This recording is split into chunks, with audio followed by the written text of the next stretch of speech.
and lady boys, look at me go. Look at this. Isn't this magnificent? Oh man, I love this place. It's absolutely beautiful. Look at this beautiful commie block. Isn't this amazing? Speaking of amazingness, look what I finished. So it's not as easy to guess in the daytime as I'd hoped, but this is supposed to be an ender pearl, and at nighttime when the mood lighting is just right, it actually works out really well. The thing is though, I'm a fucking idiot and I just went to bed. And my intention was just to sell whatever I had in stock and have kind of like an end theme to this ender pearl. And we've actually been doing quite well.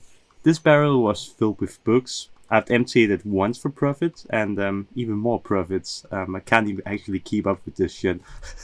Extra rockets, already sold like 4 stacks of those. And I've also just finished making this farm into an actual full-time creeper farm. As you can hear, only creepers are spawning at this point. It's amazing. And I also started labeling things on the map, and we have a problem. I just finished my shop right around here, and this is now a thing. This means that I basically have to tear down my shop and put it somewhere else. Oh boy. It pains me to do this, but I have to move this and put it somewhere over here. Now, this isn't actually prettiest area, and I would like to do some terraforming, especially if this area. This is kind of like the central place where people get out of the portal.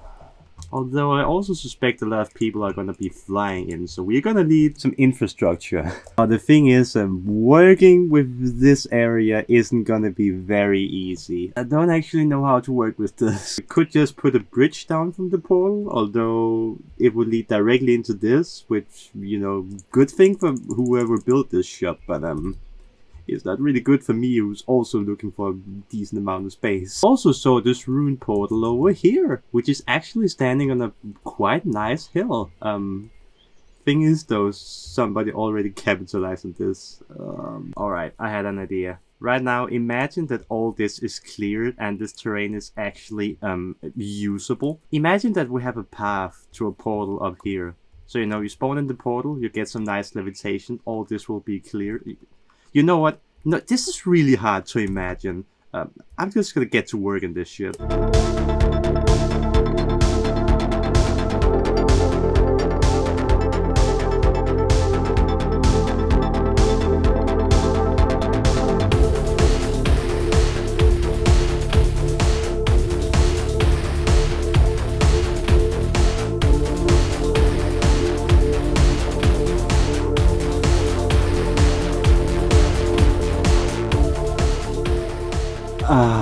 Much better. Look at this. Now I still need to have some spruce slabs put down here to make the transition a little more smooth. And I did the same over here. I kind of wanted to make easier to, you know, get free land and let people terraform and do whatever they want with these lands down here, if we were to so expand. And I haven't deliberately made a path up here, but I haven't changed anything either. This is how it was at the beginning. You had to climb up like this, and you know, the height just doesn't work out, so I think this is Tim's shop. He's gonna have to deal with this. It's not really my problem. I did my part. And over here, I plan to put my shop. And the reason for this is that it's very easy to hide from the backside. The backside isn't actually that pretty. Also, when you come flying like this, it's gonna look kinda cool from up here. Plus, it's a memorable location right next to the portal. Right then, I'm gonna get to work building this shop. Oh, Jesus Christ, this took like forever. Oh, that took a lot longer than I expected. I haven't actually been able to restock a lot of this. I don't actually have that many resources except for paper and rockets, which are gonna make a good amount of money, but we're gonna have to keep going at some point. And this backside looks fucking disgusting. I'm gonna have to cover this up, aren't I? I really didn't think it was gonna look this bad, but here we are. Oh yes, this is like 10 times better already. Oh my fucking god, somebody's taking all my work! How can I drive an empire when nobody's here to work? Remember Foggy? The person of which I liberated 2 of her people. She doesn't treat her villagers very well. Unlike me, they actually get a lot of free space to do whatever they want. Well, now they can't work, but he's still salty about that. And I keep mentioning that I liberated the villagers. I didn't steal a single thing. I just liberated without asking. And I guess he used this as an excuse, like, oh, I'm gonna liberate you from your work duties. You know what? I'm gonna liberate your horses from its work duty. Yoink, yoink. Where are you going, you little idiot? Come on, come on. Come on down. What you doing? Oh, come on. Wait. You scared me. What are you doing, you little moron? Come on down here. Come on.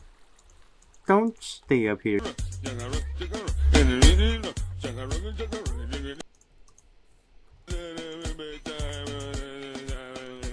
Well, this is the third time I'm over here. What are you doing? Be asleep. What's the matter with these beehives? I only have one living bee, and like to begin with, these were all full. Haha. Now I still have a problem. Still don't have any workstations. As if she's actually stolen them all, I can't afford to put them all back. Well, merely half of them, because I had like what, 20 lecterns? 20 bookshelves are really, really expensive. Yeah, okay, I just looked through all my chests. She's actually stolen them. There's actually one thing I can do about this.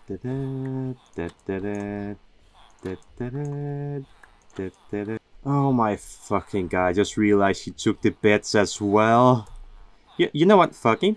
If you're watching this, and I know she is, if you give me back these workstations, perhaps we can negotiate about your horses. You know, you don't want anything to happen to them, right? You know what, I'm not gonna be a mean guy today. I think we should be in equal terms, and she's completely crippled my economy. You give me my workstations back, you can get your horses back. And by that I mean all my workstations. Oh yeah, don't forget about the beds. Oh, it's fair, you can have your workstations back, that's no biggie. Although you will need to negotiate for your horses. Speaking of the villagers situation, I've actually made a new setup so I could perhaps get the villagers a bit more outside. I actually kind of want like a proper villager shop where I can have like, you know, discount villagers standing out here like in the open and actually, you know, being tradable and stuff like that. I only have a few issues, and that's that these wheels are gonna count as workstations when I put them in, so I have to, you know, prepare them before I actually put them in here. And also, I just realized that baby zombies are gonna be able to make it in here. Could fix it like this, but I mean, we could work with this. Oh, hello, mister. Though before I can do any of this, I need to finish a system where I can actually sort out the villages and make them actually affordable. Because some of these books are very expensive, and it takes a lot of time to grind up this many emeralds for just one book. Which is rather problematic on the server that's only on a few hours a week. Oh, look at this. How nice.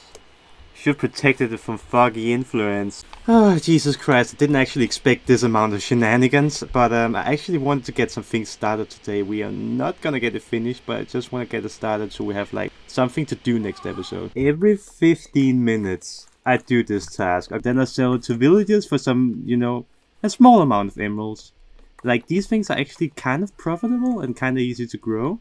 And probably the most efficient in regards of like time spent, you know, getting emeralds, but this manual labor is really time consuming. So I've been looking around for areas to put a new commie block, and I kind of wanted to keep this area behind the sugarcane kind of clean, and I also need to light some of this up. Like, this disastrous is completely ruining the efficiency of this thing. I don't actually want to put anything over here because I want to give the end some area to expand. So I thought of just putting it somewhere around here, because I don't need to be close for the thing to actually work. I just need chunks to be loaded. And if I put it a while away, it's actually not going to be in the way of anyone. And hello, who invited you to this party? Go subscribe to my channel. So by putting it down here, it's much easier to connect to my sugar farm. And also a lot closer to this future trading district. Don't mind this. Plus, any excuse to tear down these disgusting trees is more than welcome. Excellent. Look at this. I gathered a few redstone resources to make a melon and pumpkin farm. And right now, this is the square from where I want to have the building. And I do want to have some chests coming out of here. This building is going to be mostly artificial. I might do something on the ground floor, perhaps. I don't know yet. Maybe not. So far, so good. We have the collection system in place now. No matter where I drop an item, it's always gonna end up in that hopper and into this storage system right below. Just look at this magnificence. It suits the theme perfectly. I regret my life choices. Anyway, before we get distracted, let's get to the redstone action. Alright, so this is basically the full design. Pretend that these things are grown up.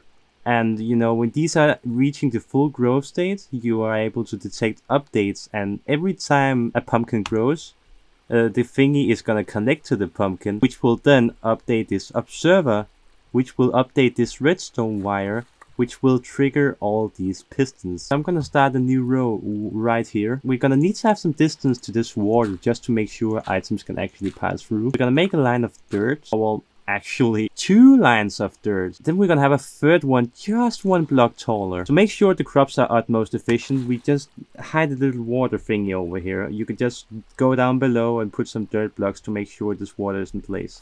This isn't gonna affect how the items flow too much, and this is why we put like an extra block on top of the water. We're gonna put in these temporary blocks just so it's easier to place the observers. Right, now that these faces are facing the right direction, we can now tilt this land. Excellent. Now let's add a couple of pistons in between this. And you can see that water source behind here is covered up. You're actually not even gonna pay attention to it. And then to connect everything together, we just have a straight line of redstone right behind here. And that's basically it. We can just put another layer on top and just keep repeating this design, because there's more than enough space for items to fall down here, get catched by the water stream, and then just, you know, end up in this hopper. There's no reason to continue the water stream upwards, so we can just compact this down and repeat this as high as possible. But the server is ending in like 5 minutes, and I didn't actually expect this many shenanigans to like turn out in one episode, but here we are. Oh yeah, and below the water collection system, we actually do have some space to put something inside here. Perhaps I could put another farm in here. I'm gonna have to think about that one now. Anyway guys, stay tuned for the next episode. Hopefully we will be just about as productive as in this one. Take care, ladies and ladyboys. See you.